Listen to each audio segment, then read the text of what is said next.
Bismillah. Ya Allah, temukan aku akan isyaratmu. Baca Bismillah. Jangan lupa baca ta'awuz. Ya. Selesai baca, terasa ada ayat-ayat yang kayaknya enak bener dibacanya. Jika kita sudah mulai membiasakan, akan terasa tuh ada ayat-ayat kok hatta kita nggak bisa bahasa Arab. Tapi kalau sudah dibiasakan seperti itu, akan terasa tuh begitu baca, ini kayaknya nih ayat enak bener gitu. Bunyinya pas gitu. Rimanya, kalau ibarat puisi, rima dan iramanya pas. Maka apa? Kalau sudah begitu, ambil terjemahan, buka, baca apa terjemahan. Kalau udah ngerti, alhamdulillah. Kalau belum atau ingin mencari makna lebih jauh, ambil tafsir, buka ada apa sih dibalik hikmah dibalik kalimat ini. Apa asbabun nuzulnya? Seperti itu. Misal ketika ayat di surat Al-Ahzab kalau tidak salah, Al-Ahzab 36, ketika Allah katakan wa ma kana lil mu'minin wa la mu'minatin idza qadallahu amran an yakuna lahumul khiyaratu min amrihi, dan seterusnya. Dan tidaklah pantas bagi orang-orang beriman laki-laki dan orang-orang beriman perempuan jika sudah ada ketetapan dari Allah dan Rasulnya, lantas ada pilihan lain bagi mereka. Kan bayangan kita cuma, oh berarti nggak boleh ada selain Quran. Betul, tidak salah. Tapi kalau kita lihat asbabun nuzulnya sebenarnya apa? Dan dari asbabun nuzul itulah kemudian kita bisa menangkap peristiwa ataupun solusi dari masalah yang seakan-akan tidak nampak dalam teks itu. Ternyata asbabun nuzulnya adalah ketika Rasulullah datang menemui Siti Zainab untuk melamar Siti Zainab, dilamar untuk anak angkatnya Zaid bin Haritsah. Ketika itu Zainab itu adalah orang Quraisy, orang pinter, cantik. Ketika dilamar untuk Zaid yang mantan budak, jelek, apa kata Zainab? Ya Rasulullah, kalau bahasa kita, kira-kira kenapa melamarin saya?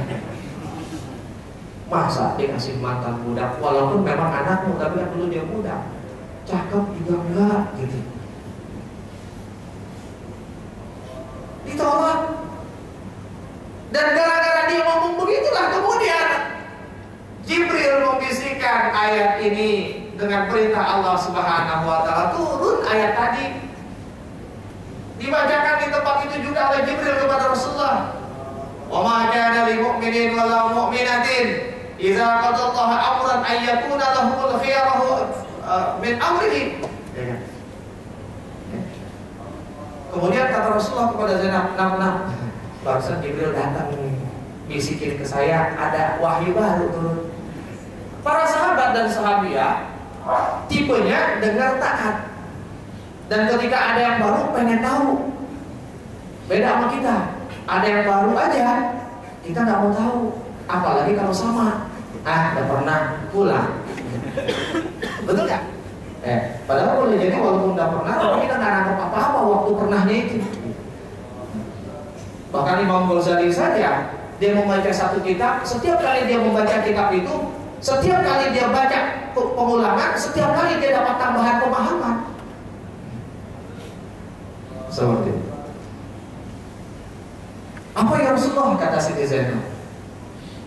Benar nih, mendengar? Iya, baca ayat tadi. Tidaklah pantas bagi mukmin laki-laki dan mukmin perempuan jika sudah ada ketetapan dari Allah dan Rasulnya, maka kemudian ada pilihan lain bagi dia. Berasa ditonjok.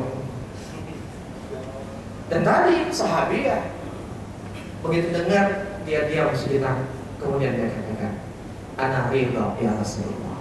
Dia ngerti betul maksud ayat itu. Faham dia maksud ayat itu ayat buat gue.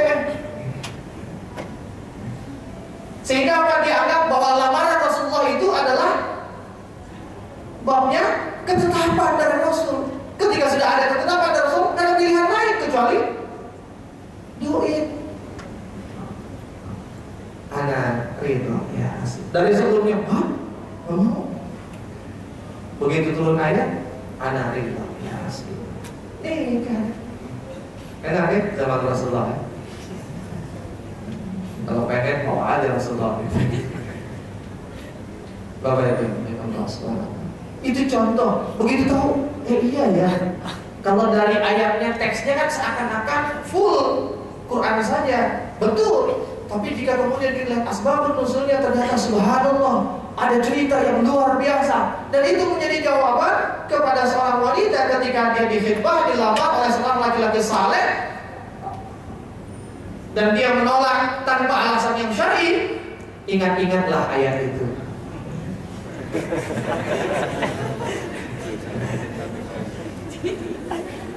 Kata yang sebelah kiri saya, yes. Bapak Ibu yang boleh, hubungan pencarian ilham. Jadi begitu, subhanallah. Kalau saya melatih diri saya, Bapak dan Ibu sekalian, saya melatih diri saya untuk itu apa?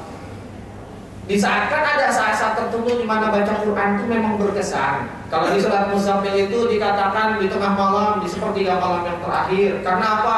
Ada kata-kata yang berat di dalam Al-Quran dan akan bisa lebih difahami jika kita membacanya di malam hari. Kan begitu di surat Al-Muzammil ayat 3, 4, dan 5. Inna sanulqi 'alaika qawlan tsaqila inna nasy'atal laili asyaddu wat'awa wa muqila, kan begitu. Atau di waktu-waktu di mana masih fresh, belum ada pikiran macam-macam nih, belum keisi sama urusan kerja dan lain-lain. Lepas subuh, kalau saya biasain lepas subuh saya baca Quran. Lepas baca Quran ada ayat-ayat yang berasa enak, itu saya tandain, saya bookmark. Apalagi sekarang kan udah teknologi udah keren ya, nggak perlu buka-buka lagi terjemahan gitu. Cukup bookmark. Begitu selesai, bookmarknya dibuka, tafsirnya, terjemahannya, jebret, subhanallah. Begitu saya ngerasa kurang, saya ambil tafsir, saya buka tafsir.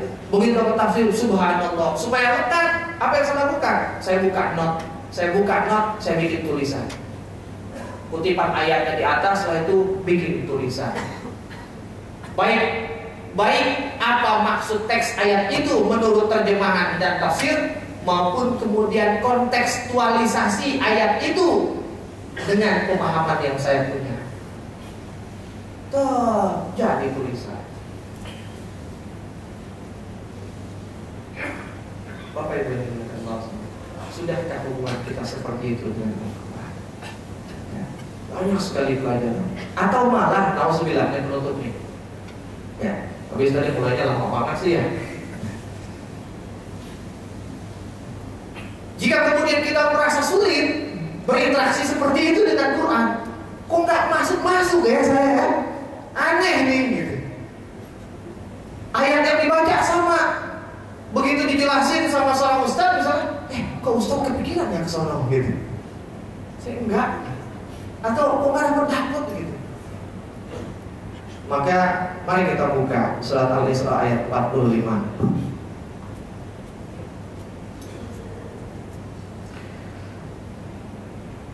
Ayat 45 aja dulu. Kata Allah, a'udzubillahi minasyaitonir rajim, bismillahirrahmanirrahim.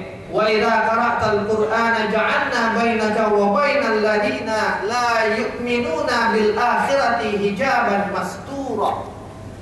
Dan apabila kamu membaca Al-Quran, niscaya kami adakan antara kamu dan orang-orang yang tidak beriman kepada kehidupan akhirat suatu dinding yang tertutup. Mungkin kita beriman pada Allah, tapi pertanyaannya kita beriman nggak pada hari akhirat? Itu dua tauhid yang paling besar loh. Makanya sering disebut-sebut tuh. Iman pada yang gaib itu luar biasa bobot tauhidnya. Pada Allah, pada malaikat, pada hari kiamat. Di ayat 46 Allah katakan, wa ja'alna 'ala qulubihim akinnatan ay yafqahu wa fi azanihim waqra wa idza zakarta rabbaka fil Qur'an wahdahu walau 'ala adbarihim nufura. Dan kami adakan tutupan di atas hati mereka dan sumbatan di telinga mereka agar mereka tidak dapat memahaminya. Bapak Ibu, nauzubillah min dzalik. Jangan-jangan kok kita nggak masuk-masuk, nggak paham-paham, termasuk yang Allah adakan sumbatan di telinga kita. Nauzubillah. Nggak bisa. Padahal Allah katakan, wa nunazzilu minal Qur'ani ma huwa shifaa'un wa rahmatun lil mu'minin wa la yaziduz zalimina illa khasara. Dan kami turunkan Al-Quran itu menjadi syifa. Syifa itu bukan hanya obat penyakit rohani, tapi juga obat penyakit fisik. Warahmatul lil mu'minin, dan sebagai rahmat dari Allah. Tapi kalau kita sering baca Quran, perasaan masih begini-begini juga, nggak ada perubahan, masih banyak melanggar perintah Allah. Jangan-jangan rahmat Allah nggak nyampe ke kita, bukan nggak dikasih, nggak nyampe. Kita punya ilmu tembal soalnya, datang mentah lagi, datang mentah lagi.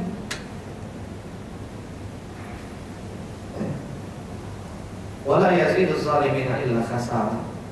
Dan bagi orang-orang zalim, Quran itu cuma menambah kerugian saja buat mereka. Kira-kira kalau kita baca Quran, kita mau pelajari Quran, kita memahami Quran, memaknai Quran, mendengarkan Quran, bukan berarti bacaan doang, termasuk pelajarannya seperti saat ini. Kira-kira kita terasa rugi nggak? Waduh, udah jam masuk kantor nih. Waduh, rugi saya belum sempat makan siang. Emang nggak ada makan siang sekarang. Itu aja ya, sebagai yang nggak tahu sebagai apa, tapi mudah-mudahan itu bisa jadi pelajaran buat kita semua. Saya kembalikan kepada moderator. Alhamdulillah. Mungkin untuk sebagai penutup sesi, akan buka sesi tanya jawab. Satu dari bapak dan satu dari ibu, mungkin kami persilahkan jika ada. Tidak ada. Jika tidak ada, mungkin langsung dibantu dengan doa mungkin penutup. Iya, baik. Karena mungkin waktu yang terbatas juga, sebenarnya kita banyak digesa oleh urusan-urusan kita, yang mudah-mudahan pun kita juga bisa digesa oleh urusan-urusan Allah. Wabil khusus di bulan Ramadan ini, ya. Ramadan adalah bulan Quran, sehingga secara khusus Allah masukkan ayat 185 dengan kalimat unzila fil Quran, karena memang di bulan Ramadan lah Al-Quran diturunkan, di bulan Ramadan lah Rasulullah mengakrabkan diri dengan Al-Quran.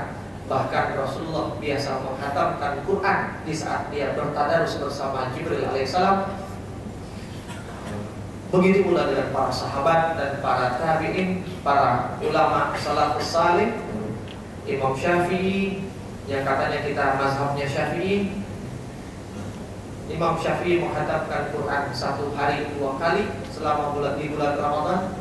Jadi sebulan 60 kali khatam. Kalau kita sebulan 2 kali khatam saja, rasanya udah pot-potan banget gitu. Tapi bisa, harusnya bisa. Sekali itu harusnya bisa. Gimana caranya? Silahkan diatur sendiri. Makanya kemudian Allah katakan, Rasulullah katakan, man shoma Ramadana imanan wa ihtisaban. Siapa yang puasa dengan iman, dengan yakin, dengan percaya, dan wa ihtisaban, dengan menghitung-hitung, dengan ngarepin kompensasi. Orang kalau ngarepin kompensasi, pasti ngarepin kompensasi yang terbesar. Kerja pengen gaji yang besar, pasti pengen gaji yang besar, pengen bonus dan insentif yang besar. Tapi kita tahu yang gajinya paling besar adalah bos. Berarti kalau mau kompensasi paling besar, dia harus jadi bos. Gimana jadi bos? Banyak caranya, banyak tuntutannya. Kalau pengen, penuhi. Gimana supaya terpenuhi? Pasang strategi. Gimana caranya saya bisa jadi bos?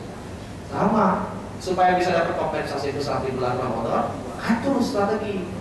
Gimana cara khatamin Quran yang baik? Gimana cara dapat semua pahala-pahala terbaik di bulan Ramadan? Harus punya strategi. Jangan masuk Ramadan kayak petinju naik ring tanpa rencana. Akhirnya apa? Sekuat apapun dia pasti kalah. Tapi masuklah ke dalam ring Ramadan itu dengan rencana. Wah, ini kelemahannya Ramadan.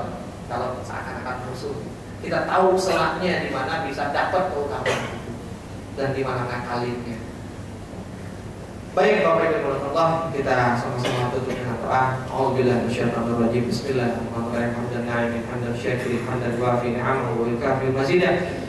Ya Rabbana lakal hamdu wa syukru kama yanbaghi li jalali wajhika wa 'azimi sultanik. Allahumma ighfir lana wa li walidina warhamhuma kama rabbana shighara. Allahumma اغفر لنا ذنوبنا وكفر عنا سيئاتنا وتوفنا مع الأبرار ربنا لا تزغ قلوبنا بعد إذ هديتنا وهب لنا من لدنك رحمة إنك أنت الوهاب ربي زدني علما وارزقني فهما اللهم أغنني بالعلم وزينني بالحلم وأكرمني بالتقوى وجملني بالعافية ربنا ظلمنا أنفسنا وإن لم تغفر لنا وترحمنا لنكونن من الخاسرين ربنا اللهم لا تدع لنا ذنبا إلا غفرته ولا هما إلا فرجته ولا دينا إلا قضيته ولا مريضا إلا شفيته ولا حاجة من حوائج الدنيا والآخرة إلا قضيتها يا أرحم الراحمين اللهم ارحمنا بالقرآن اللهم ارحمنا بالقرآن اللهم ارحمنا بالقرآن اللهم ربنا إننا سمعنا مناديا ينادي للإيمان أن آمنوا بربكم فآمنا ربنا فاغفر لنا ذنوبنا وكفر عنا سيئاتنا وتوفنا مع الأبرار ربنا لا تزغ قلوبنا بعد إذ هديتنا وهب لنا من لدنك رحمة إنك أنت الوهاب اللهم إنا رحمتك أرجو ولا تكلنا إلى نفسي طرفة عين اللهم أنزلنا منزلا مباركا وأنت خير المنزلين اللهم بارك لنا في رمضان اللهم بارك لنا في رمضان اللهم بارك لنا في رمضان اللهم بارك لنا في رمضان ربنا آتنا في الدنيا حسنة وفي الآخرة حسنة وقنا عذاب النار وصلى الله على سيدنا محمد وعلى آله وصحبه وسلم والحمد لله رب العالمين. Alhamdulillah, dengan demikian berakhirlah sudah kajian kita pada siang hari ini. Kami dari Majelis Taklim Hafiz Sanris mengajak jamaah untuk turut